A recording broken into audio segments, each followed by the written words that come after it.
दोस्तों ये कहानी शुरू हुई थी 2017 में।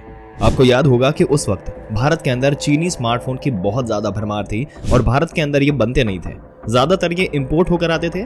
इसके अलावा जो महंगे वाले फोन होते थे वो यूरोप से इंपोर्ट किए जाते थे, यानी कि यूरोप और चाइना भारत के अंदर भर भर कर मोबाइल बेच रहे थे। दोस्तों आपको याद होगा कि उस वक्त ज्यादातर जो कीपैड वाले फोन आया करते थे वो आते थे चाइना से, और जो स्मार्टफोन्स होते थे, अच्छे ब्रांड के जो फोन होते थे, वो यूरोप से इंपोर्ट किए जाते थे। तो इसी को रोकने के लिए भारत सरकार ने पहली बार डोकलाम विवाद के बाद 2017 में जुलाई के महीने में इंपोर्ट किए जाने वाले जितने भी मोबाइल थे सब पर 10% की कस्टम ड्यूटी लगा दी थी। ध्यान से सुनिएगा दोस्तों, मतलब अगर कोई भी फोन उस समय 1000 का था तो उसकी कीमत हो गई 1100। अगर कोई भी फोन 10,000 का वहां पर बिक रहा था तो उस पर 10% लगने के साथ वो 11,000 का हो गया, जो कि एक अच्छा खासा जंप था।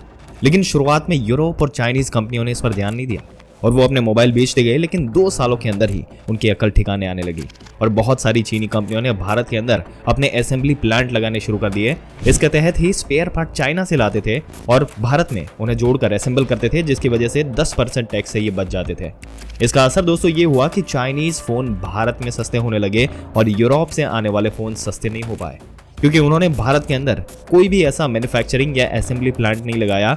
और समय के चलते इसी को देखते हुए यूरोपियन यूनियन, जो कि 27 देशों का संगठन है जिसमें यूरोप के सभी अमीर देश आते हैं, इन्होंने भारत के खिलाफ वर्ल्ड ट्रेड ऑर्गेनाइजेशन यानी कि WTO में एक केस फाइल किया।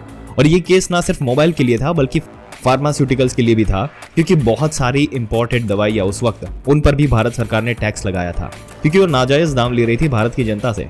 ऐसे में उन पर भी टैक्स बम्पर तरीके से लगाया गया और उस वक्त इस पूरे केस को सपोर्ट कर रहे थे चाइना और थाईलैंड जैसे कंट्री दोस्तों। यानी कि एक बहुत बड़ा कोलिशन गठबंधन था भारत के खिलाफ, जो बहुत ही मजबूत और अमीर और शक्तिशाली देशों का भी गठबंधन था। लेकिन भारत इनसे कहाँ दबने वाला था दोस्तों। भारत ने दुगनी शक्ति से इनका इलाज किया, और वो कैसे?